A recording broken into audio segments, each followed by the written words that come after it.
Isebiro Yesuna Akulora ni komanda jaler Atingo bada Ranyisi mar surrender. Hallelujah. Aduoko ne Jehova erokamano.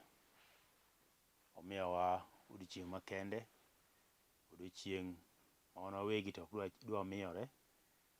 Oseritowa mochopo chieng' ma kawuono. Omiyo adwa ni wachak wach Nyasaye, to kapok wachako, wakuong walam. Kamoro amora ma intie, kul wiyi piny mondo mi waduok ne Jehova erokamano. Nyasaye in Nyasach nyiseche. In Nyasaye jaduong' mar ndalo. Berni osiko manyaka chieng'. In Nyasaye mang'won, in Nyasaye ma jakech.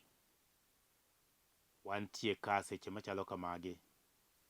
Wachni momiyo wan ka kadwa wuoyo kuome, Nyasach kwe.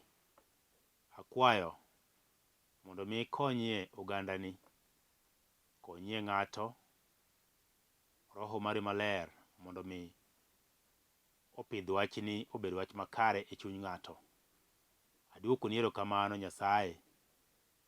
Iber mosiko manyaka chieng'. Iber ndalo duto, iber seche duto. Duong' odogne polo malo Jehova, e nying Yesu majawar. Amen. Kamoro amora ma intie, akwayi ni mondo iwach ni amen.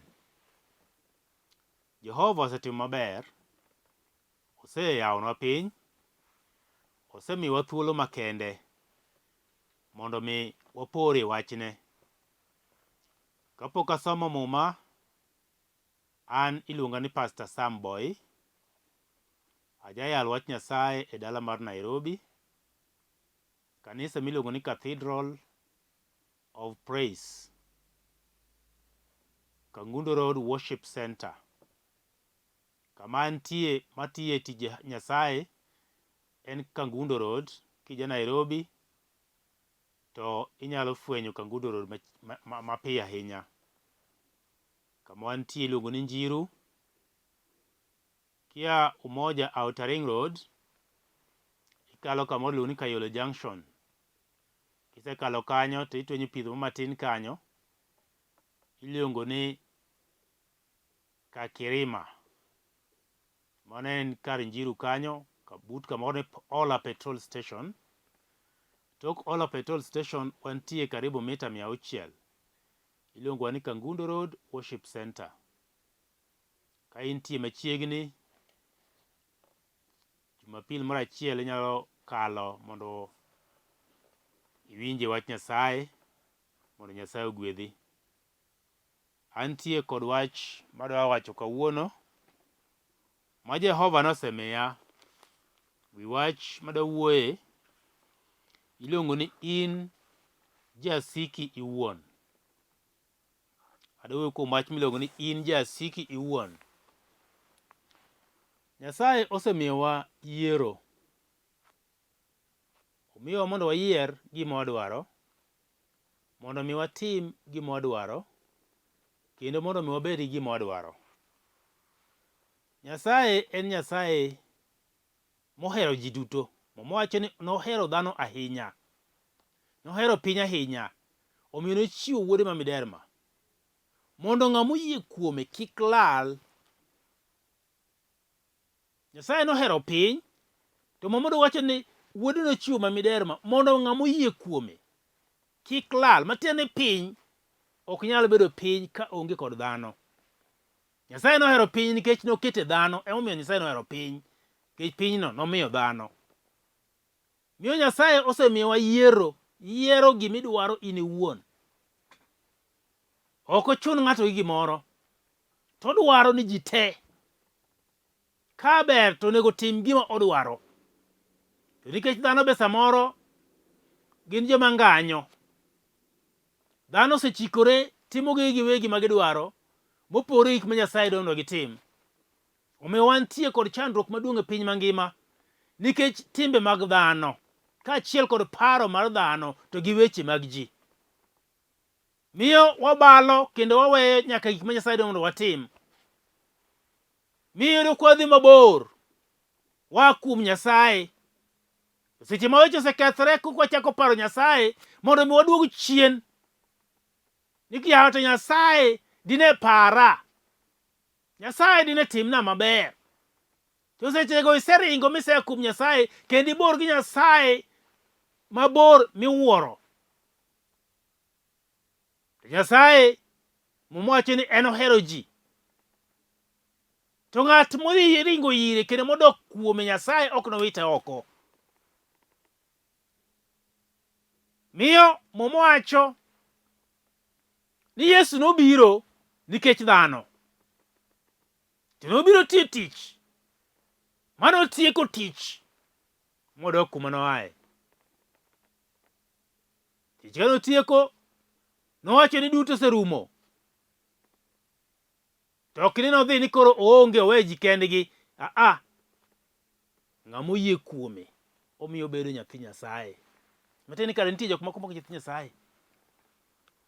Nitie jok mok nyithi Nyasaye kare. Mowacho ni jok mane oyie kuome noloko gima gibedo. Notimo gi bedo nyithi Nyasaye. Kendo mowacho Mathayo 7:21 ni ok ji duto maluonga ni ruoth ruoth ne piny ruoth polo. Matieni kare nitie jik maluongo mani ruoth ruoth to ok bi neno piny ruoth polo. Wacho ni to mak mana ng'ato no matimo gima wuora me polo dwaro. Be itimo dwaro mar Nyasaye me polo, wuoro me polo malo. Adwa somo muma e wach mar buk mar Daniel 4 matindo 31. Owacho kama: kane ruoth podi owacho wechegi, dwol moro noa e polo mowacho niya, Ruoth Nebukadnezar, osewachni wachni, osegol piny ruoth oa kuomi. Matiende ni Nyasaye en Nyasaye maluongo ni jaduong' mar ndalo. Matiende ni ndalo te osebede. Wan jok manjo nyuol mana nyoro nikech mowacho ni kuom Nyasaye higni 1000 en kaka ndalo achiel. To ndalo achiel en kaka higni 1000. To koro ka an gi higni 40, mano dibed ndalo adi kuom Nyasaye? Pok oromo kata odiochieng' achiel. Miyo Nyasaye en jaduong' mar ndalo. Osebedo ndalogo duto te. Kendo onge gima dhano ong'eyo ma Nyasaye kia. To be onge gima dhano nigo ma Nyasaye onge go. Miyo ng'ato nyalo paro ni en mbele sana ma ok odwar Nyasaye no. Nyasaye kane polo malo to mowacho ni onyiero nyithind dhano. Nikech ang'o miyo? Nikech ikia gima itimo. Dhano kia gima otimo seche ma ojwang'o Nyasaye. Seche ma paro en owuon en moromo to we Nyasaye keto bathe. Owacho ni Nebukadnezar kane osewuoyo kod ji, to mowacho ni noneno ka en moromo. Onge ng'ato kendo man nyalo romo kode. En ruoth kende. Nikech ang'o? Nikech noparo ni piny ruoth manorito ne onge ng'ato machielo mantie e wiye. En ruoth kende. Nikech nosebedo gi mwandu mang'eny, nosebedo nyaka gi telo mang'eny, nosebedo nyaka gi teko mang'eny, ma piny ruodhi moko nonyalo dhi momonj kaka odwaro to kawo. Ruodhi moko nonyalo dhi nyaka kuonde ma gidakie to kawo. Onyalo maye gimoro amora modwaro to loko mare. Miyo noting'ore malo monenore ni en moromo kende piny. Onge Nyasaye moro. To mowacho ne nowachne wachni, osegol piny ruoth oa kuomi. Ne ok oyie, ne ok oparo. Ne ok oparo ni ng'ato nitie manyalo gole e piny ruodhe. Mowacho noriembe moa kuom ji. Kisomo mondo kidhi piny. Wach noriembe moa kuom ji. Matiende nopoge kod dhano. To dhi oriwe kod le. Nikech Nyasaye nomoro Nebukadnezar ong'e duong' mare ni kare en Nyasaye. Onge Nyasaye moro minyalo pim kode. En Nyasaye ma kamowacho ni en Nyasaye manyalo gik moko duto. Onyalo. Muma mowacho ni onyalo gik moko duto. To kare in ang'o mineno ka Nyasaye ok nyalo?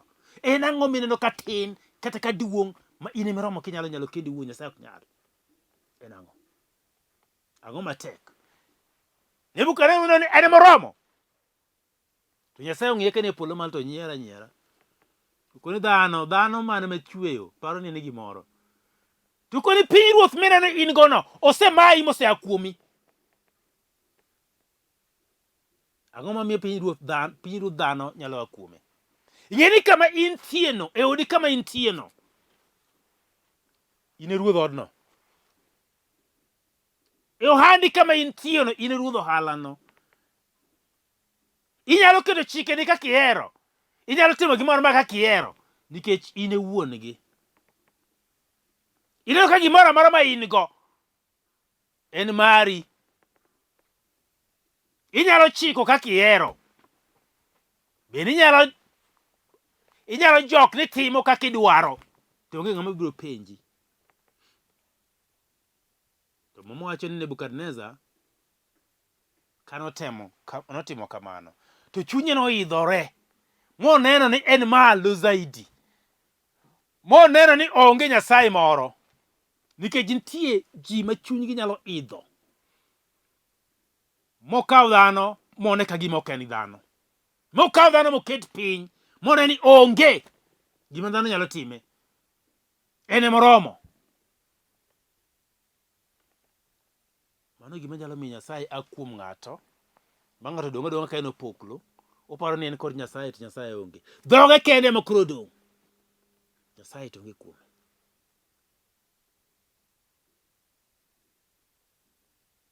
Parri gima wuoyo kuom iluongo ni in Jasiki Iwuon. Inyalo ting'ori malo in iwuon. To ting'ruok ni malo biro chako duogi piny kuma iaye. Biro chako duogi piny mawit nyaka pachi. Milal. Midoge ng'ime koni adieri. Kama antieno koni gabedie. Parane kuma ne yaye. Parane kata dalau kaka ne en. Par kata osiepeni kuma ne untie. Iduogo migore piny. Nikech ang'o? Nikech ni kawo chunje moko mirwako e kind ngimani. Ikawo chunje moko irwako michako jaro ji. Mineno dhano ka gima ok en dhano. Mineno dhano nyawadu ka gima ok oromo. Ineno ji te ka gik moko matindo tindo kuomi. Ma koro ok idewogi nikech in miromo. To nyim Nyasaye mowacho ni onyalo ting'o nyaka jok moko mogolo e buru moketgi malo machiem kod ruodhi. Nikech en Nyasaye onyalo ting'o ng'ato moket malo. To be onyalo golo ng'ato malo moket piny. Mowacho kamano. Miyo sama ng'ato chunye oseidhore moreno kalo gik moko te ma en moromo nikech en kod pesa kata en kod somo. En kod mwandu mang'eny. Sunga donjo e kind ng'ato. Kata neno ni ka onge to gik moko nyalo timore. Ng'ama nokone gik moko nyalo timore. Kata ka depo gibede dong gik moko dhi mbele. Sani ka koro intie kendo gik moko dhi mbele. Gik moko nyalo timore kata ng'ato onge. Ok ochuno nyaka ng'ato bedie. Nyalo bedo ni midino yore mag jomoko. To sama iwuok to yore gichako yawore. Ikia wachono. Mowacho ni e buk mar Tich Joote 12 matindo 21-40. Mowacho kama. To e chieng' mochiki Herode nobet e kom ruoth korwakore gi lep ruoth kendo noloso gi ji. Eka ji nokok niya, en duond Nyasaye ok mar dhano. Herode oserwako nyaka gigene mag loch, nyaka lewni mag telo. Oserwako gimoro amora nyaka osimbo mar loch. Modhi mobet e piny e kom mamalo mar ruoth. Mochako wuoyo gi ji. To kano chako wuoyo to dhano winjo duonde to chako go mau. ni ma on Nyasaye ok dhano. Matine Herode ne ikawo ma giloko ka Nyasaye. Gipime kod Nyasaye mangima mochweyo polo kod piny. Mowacho ne giwacho ni ma en Nyasaye ok en dhano. Herode giloko ka Nyasachgi. Mowacho nago, mowacho niya, to gikanyo no malaika mar Ruoth nogoye. Malaika mar Ruoth noneno gi polo malo moore mokone ne ng'atcha ting'ore malo koparo ni en moromo onyalo piemore kod Nyasaye. Dhana nikech en Ruoth. Malaika ma Nyasaye olor moa e polo malo mobiro mowacho ni malaika nogoye. Ng'amokoni ni iromo. Ini miromo kendi ni ane maromo onge ng'at machielo. Ka onge to gik moko jatimore. Ng'ama nowacho. Malaika nogoye. Mowacho niya, nikech ne ok omiyo Nyasaye duong'. Mi kudni nochame kendo chunye nochot. Kudni nochame kendo chunye nochot. To wach Nyasaye nomedore kendo nolandore. Gima muma wacho. Matene ng'ato nyalo paro ni en kende ne moromo mocha nyaka Nyasaye. Adakoni ng'at Nyasaye ni muma wacho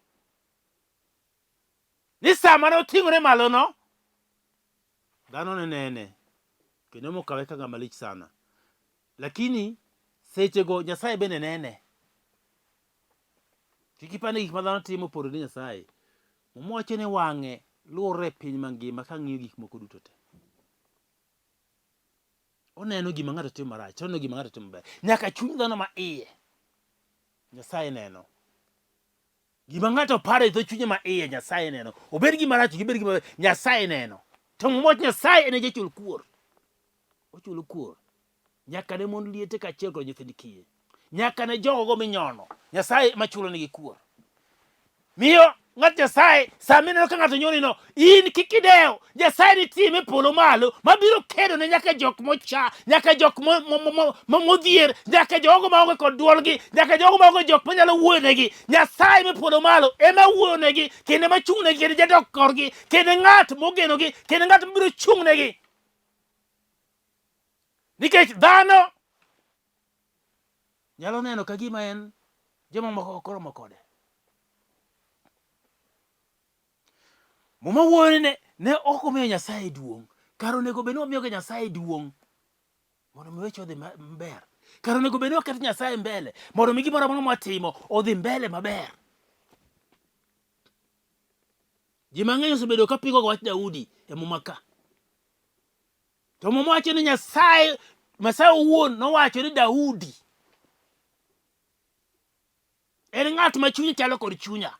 Nikech ang'o? Nikech Daudi ne en gi makosa mang'eny manotimo. Lakini gima nokwongo timo, Daudi ne keto Nyasaye mbele. Gimoro amora modhi timo, Nyasaye. Gimoro modhi timo, Nyasaye. Gimoro modhi timo, Nyasaye. Sama lweny ger, opako Nyasaye. Sama lweny tek, odendo Nyasaye. Sama mor, omiyo Nyasaye duong'. Nyasaye nong'iyo chuny Daudi mokoni ng'ani en ng'at moromo. Entie kod shida mang'eny, yes, lakini chunye ma iye. Daudi ne ok olamo nyiseche manono kata dichiel. Ne ok olamo. Nyaka oti nogeno kuom Nyasaye. Motiyo pinyruoth motieko, Nyasaye nomiye mokawo wuode mochako kete loch. Nikech ang'o? Nikech nogeno kuom Nyasaye. To ng'ato nomako geno kuom Nyasaye mowacho ni en ng'ano mokwong'. Ikwong'ori kendi nikech ang'o? Nikech ok igeno kuom Nyasaye. Miyo seche ma weche ochako dhi bam, ka dhi marach, ichako ywak. Ibiro paro ni koso ng'ato ira, onge ng'ama iri, irori kendi. Ng'ato dhi ka juoga, onge ng'ama dhi ka juogi, in ema idhi ka juoki kendi. Ng'ato chiko na yath, onge ng'ama chiki gi yath. Yath in ema ichikori kendi wuon. Nikech ang'o? Ok isemiyo Nyasaye duong', be ok isegeno Nyasaye, be ok iserito wach Nyasaye, be ok iseluwo Nyasaye kaka muma Nyasaye wacho. Miyo mwacho ni kadi nomi Nyasaye duong'. Ka Nebukadnezar dine mi Nyasaye duong', owek ting'ore kendo wuon, dine ok ochamo lum ka le kuom higni 7. Herode dine mi Nyasaye duong', ji kikine ni en Nyasaye. Herode dine ok otho. To ne nobedo tho ma kawaida bang' kosetiyo. To nong'ade momwore. Nikech malaika ma Nyasaye, mwacho ni malaika ma Nyasaye nogoye. Bende ing'eyo ni mwacho ni malaika mag Nyasaye rito joge Nyasaye kendo giluorogi. To mwacho ni dhano Nyasaye nochweyo malo moingo malaika. Nyasaye nochweyo dhano malo moingo malaika. Matiende kare an kageno kuom Nyasaye to kare an ewi malaika. Malaika koro onego bed ni rita. To katimo makosa to kendo nitie malaika minyalo or mondo obi oketh gigena nyaka achiel kod ngimana. Miyo Herode mwacho ni malaika nobiro mogoye. Malaika mar Nyasaye, ok dhano. Malaika nobiro mogoye. Matiende kare kiseba miweyo weche mag Nyasaye, Nyasaye owuon nyalo oro tekone koa e polo malo mondo mi ogoyi, obiro chwadi. Nikech pok imiyo Nyasaye duong'. Mwacho ni kudni nochamo Herode. Kudni nochamo Herode nikech ang'o? Ng'ato tho gi sano to kudni chako chame gi sano. Nusenene. Kaka nobet e kome no, to tho sano no, mwacho ni kudni nochako wuok e dende. Ochako chame gi sano sano.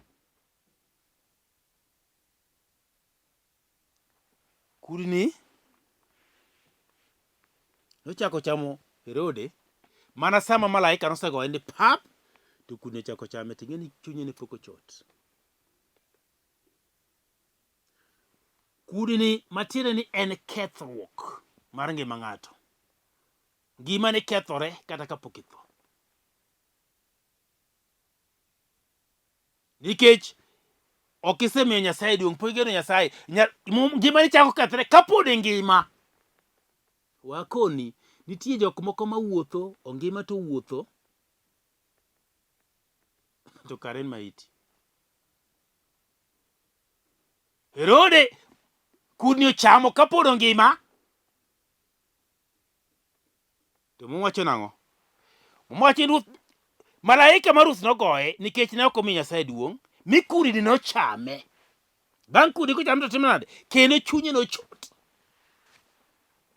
Matiende ngima nochako kethore kapok otho. Mokethore kabisa motow.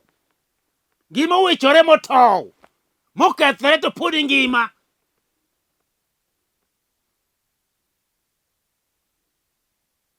Pod ngima to ngima nosekethore. Pok ineno tho. Miwacho ta sandra malich kama nang'o? Ang'o miyo ngima chalo kama? Ang'o miyo an ma gige timore kuoma? Ang'o miyo an ma ok ane ber? Ang'o miyo an ma an kado chiedh nade? Ang'o miyo an ema kata temo gi yore machal nade? Yore na odinore. Mago kudni machamo ngima dhano. Ochamo ngima ni. Onge kumichomo. Ineno mana mudho. Sama wuone. Ang'eni nitie kata ng'ato maneno mana tol dwa dere. Mano kudni mosechako chamo dendi. Mano kudni mosechako chamo dendi. Matiende gima in isejwang'ori. Ni onge gima nyalo timore kit ngimani. Koro in gima nene en mana tho. Gimoro amora ma itemo ok dhi mbele maber. Koro in ema tho e wang'i. Adakoni ma e sa monego ilokrie. Kik itho. Be kik ine tho. Ma e sa monego ilokrie tipar Nyasaye ni onyalo loko ngimani. Onyalo loko ngimani. Mabed kaka ne ok ipar. Wek paro tho. Gimonego itime ni paro Nyasaye. Duogi mondo irugi Nyasaye. Moro timbe mesebedo kitimo timbe mamono. E gik makoro sani luwigo. Moro jonyuol ni mano timo time mamono. Koro chugo chier kuomi luwi. Kendo gisandinde. To kiparo Nyasaye, gima ne dhi lokore. Kendo dhi bedo makare.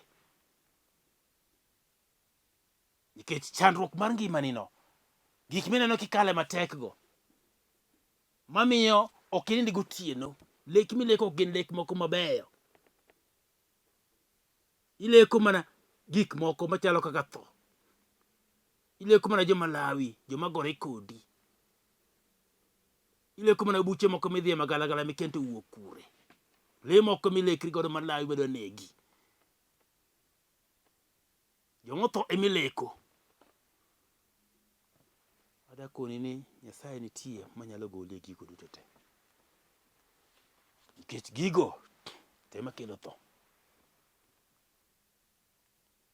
Tho nitie kata mar chuny maiye nyalo tho, wer tho mar ringruok. Chuny maiye nyalo tho. Chunyi kose tho.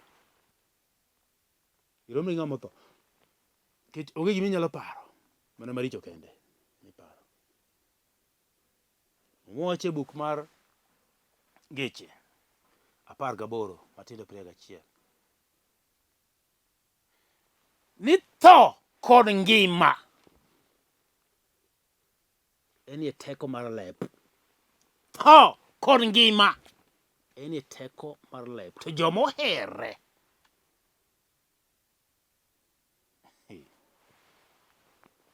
jomohere biro chamo olembe. Jomohere biro chamo olembe. Koro kiero tho tibiro chamo olemo mar tho. To kiero ngima tibiro chamo olemo mar ngima.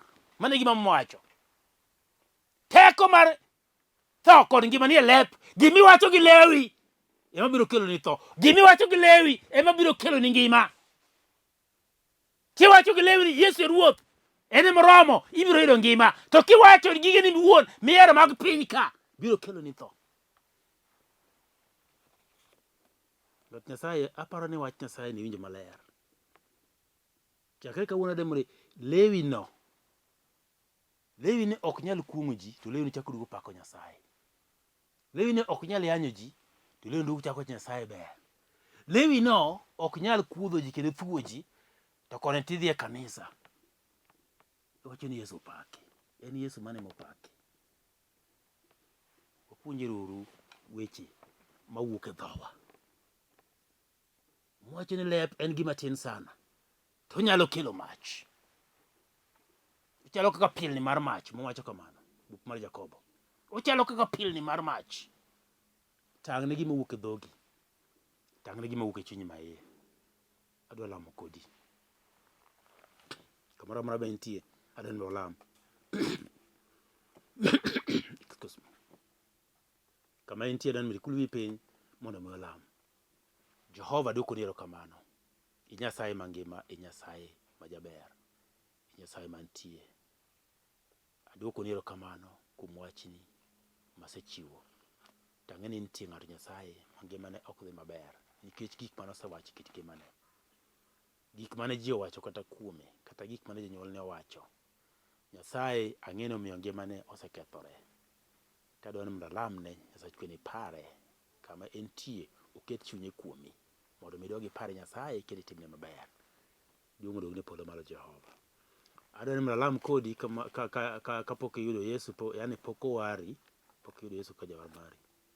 Adwa ni mondo alam kodi mayudo Yesu.